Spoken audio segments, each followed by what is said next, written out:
When Debbie Wolfe vanished on December 26, 1985, just a day after spending Christmas with her family. The 28-year-old nurse was later found in a barrel at the bottom of a pond, is ruled an accident, but her family believes she was murdered. What happened to Debbie Wolfe? Debbie Wolfe was a 28-year-old nurse living in the peaceful outskirts of Fayetteville, North Carolina. She lived in a cabin by herself and her 2 dogs, whom she loved dearly. She really liked having the space to let them play around and would come home from her insanely long shifts and still make sure they were getting enough exercise. She was the type of person that always showed up no matter what. So when she didn't show up to work on December 26, 1985, her supervisor got worried. They called her mother, Jenny Edwards, to ask where she was, and they had no idea. A search began. Debbie was missing.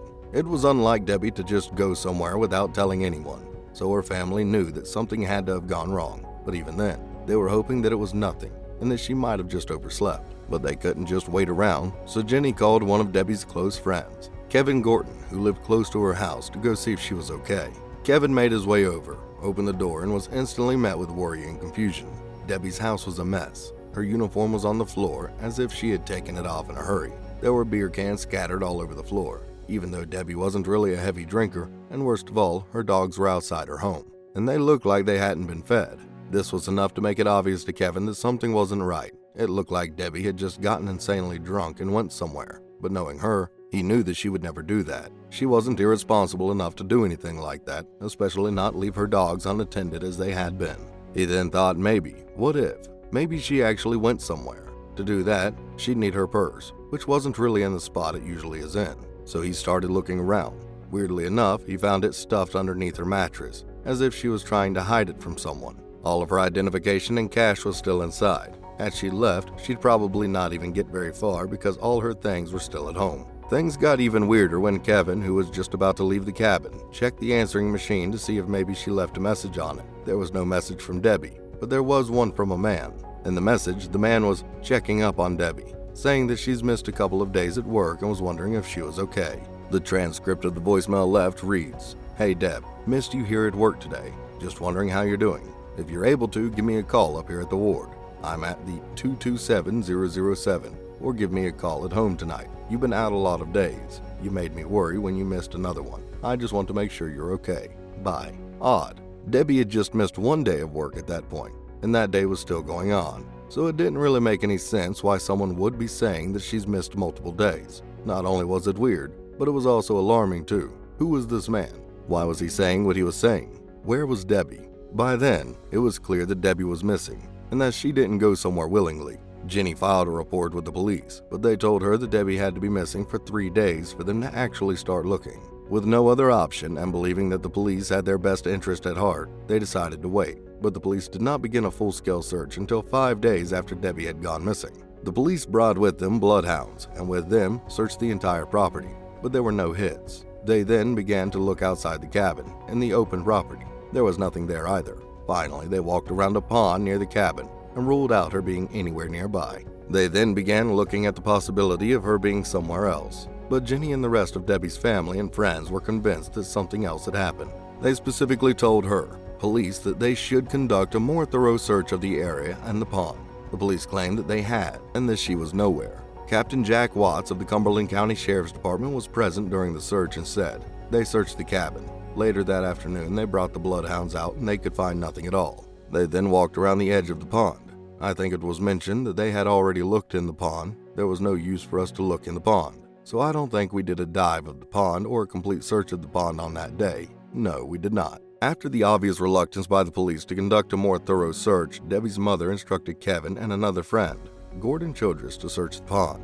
Kevin Gorton would later say of Gorton, "He was in the water approximately 2 minutes when he called out to me and told me that he had found what looked like a set of footprints and a drag mark leading into the water, showing signs of a struggle. Once in the pond, it only took 5 minutes of searching before he found the body of Debbie Wolfe. Her body was right there. Not only was her body in the pond all along, which the police had neglected to search, it was also stuffed in an old, rusted 55-gallon oil barrel. She was barely inside it because the water had pulled her out, but she was definitely in there. It was inside of what looked like a burn barrel. That's a rusty 55-gallon oil drum type thing with holes in it." Childress would later say, "The men pulled her body out, where they were all able to confirm her identity.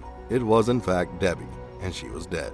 Debbie's body was then taken in for an autopsy to figure out what might have happened to her. After lengthy delays, the coroner came to the conclusion that she had drowned, although there were no drugs or alcohol in her system at all. Dr. William Oliver, a pathologist at North Carolina Memorial Hospital in Chapel Hill, who conducted the autopsy and, after a lengthy delay, reported the body had undergone changes characteristic of cold water drowning, or immersion syndrome, where which death is believed to occur from cardiac arrest. Oliver's conclusion would suggest that once Debbie was submerged in the water, she experienced a cold shock, which resulted in her having a heart attack. Childress absolutely refutes the results of the autopsy, saying, "A typical coroner drowning would be eyes open, mouth open, hands and arms in a very clawed state, just a fight for life," which was quite on the contrary to what Debbie was. The eyes were closed, the mouth was closed, arms were in a relaxed state, just her whole body was relaxed. She looked like she was asleep. Police also failed to remove the barrel that the family say Debbie was found in, failing to obtain any evidence from the rusty 55-gallon drum. Debbie's mother said, "Police even began to deny that the barrel existed. I asked one of our friends who was there. I said, 'What happened? Did they have the barrel?' They then replied, 'No, they decided to leave it there. They'll get it in the morning.' The next day, the barrel was gone, like it never even existed." Watts denies the barrel existing, saying, "In my opinion, and the opinions of some of the investigators, what appeared to be a barrel to some of the divers could have been Debbie's jacket, which may have ballooned out as she was laying at the angle in the bottom of the pond." But the family know what they saw, and Gorton Childress, who found Debbie, categorically denies the police's version of events, saying, "There was no doubt in my mind. I'm 100% positive that it was an old burn barrel or something of that nature. Metal, rusted, 55-gallon type drum that the body was in."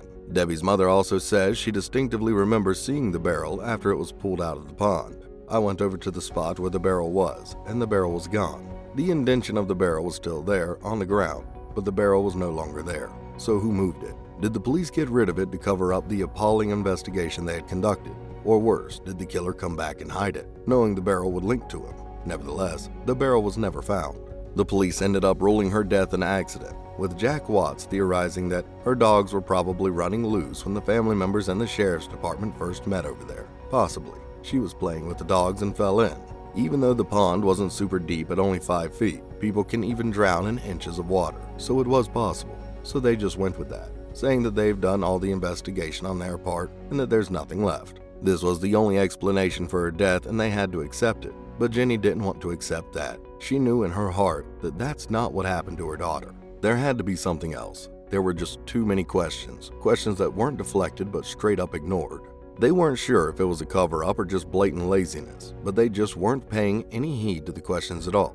It was all far too strange. The nail in the coffin was when Jenny and Kevin began asking if the police investigated the barrel Jenny was found in, and heard that the barrel was never taken into custody. What's worse is that the investigators said that there was no barrel. They said that it was probably Debbie's jacket that had ballooned up and was stiff, and that her family had just thought that it was a barrel. Hearing this, Kevin said that he was absolutely sure that it was a barrel. It even had rust on it. So where was it? The police said that they had taken Debbie's body on his own and didn't go back for the jacket until the next day. By then, the jacket had disappeared, so there's no way for them to investigate that at all. Why would they just leave a massive piece of evidence there like that? No one knows. Where did it go? No one knows that either. But that wasn't all. When Jenny went back to the coroner's office after Debbie's body was found, she noticed something strange. Debbie was a young, healthy woman with a very busy job. She was a fairly skinny person. However, the clothes on her body were weird. Her shirt was twice her size, her pants 3 sizes too big, her bra 3 cup sizes bigger for her, and her shoes were a men's size, far bigger than her own feet. Jenny would say, "When I got a chance to examine the clothes that were on Debbie's body, I looked at them very carefully and realized that those were not Debbie's clothes. The pants were very, very much too long for Debbie. The bra cup size was 3 sizes too large for her and a round size. It would be 2 sizes too large for her. The shoes, Debbie wore a ladies size 7, and these were a men's size 6, which winds up being about 3 sizes larger. It was clear that Debbie wasn't wearing her own clothes and was dressed in clothes that would be impossible to even wear comfortably because everything would just be falling everywhere. Why would she on her own wear clothes that are downright massive for her, and the shoes too? It just wasn't right, but the investigators paid no heed to that either, and just said that she probably wore those herself too. The other thing that was extremely strange was the fact that Debbie didn't look like she had drowned. Kevin had a history of being on rescue teams. He had seen bodies before. Drowning is a slow way to die.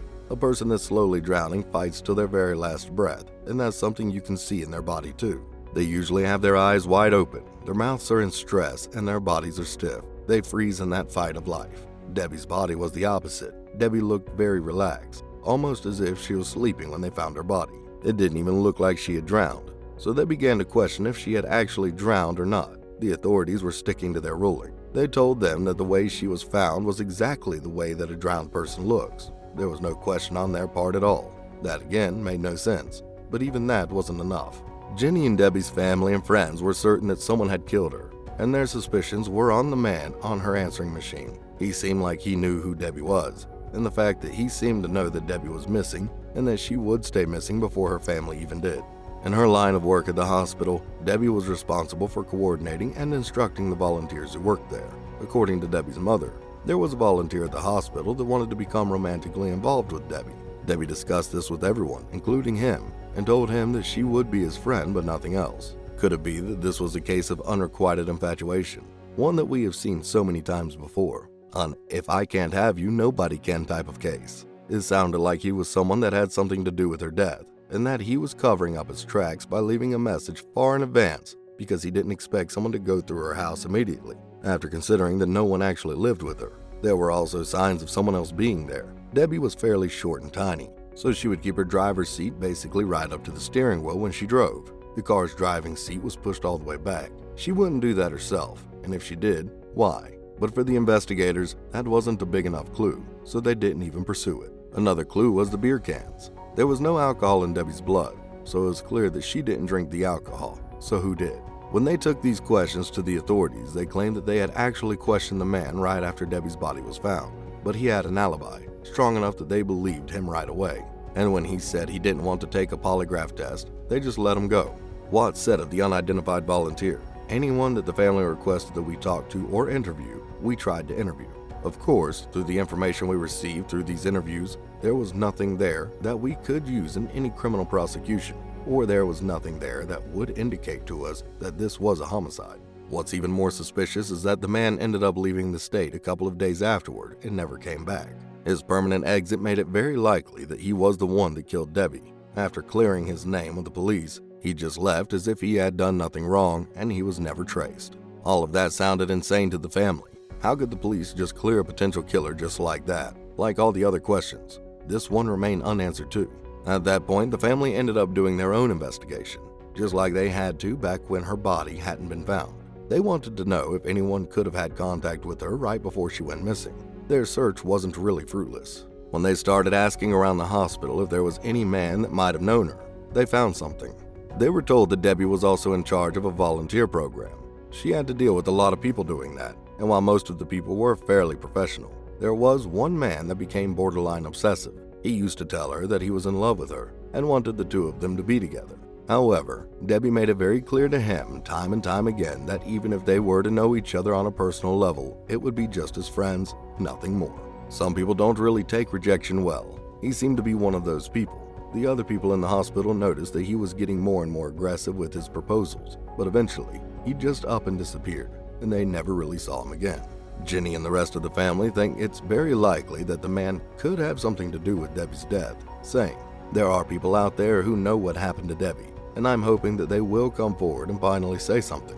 She was loved by very, very many people, and I think that she has a right to be put to rest, finally, and I'd like to do that." It's been several decades since Debbie's body was found in that pond, but even today, there are no answers. What happened to Debbie? Who was with her? Who killed her? Nothing had ever been answered, and the sad part is that no one had ever even tried to answer the questions. The most appalling part of this case is the fact that every time a major discovery was made, it was made by the family, not the police. Every time a question was asked, it was asked by the family, not the police. Why Debbie's case was treated the way it was is something that we might never really know the truth about. Just like it's unlikely that all these years later, her family would know what happened to Debbie Wolfe on that fateful Christmas night. And that wraps up today's video. Do you believe that Debbie just accidentally drowned in the pond? Let us know your theories in the comments below. If you like this video, please give it a thumbs up and subscribe to our channel for more videos just like this. See you in the next one.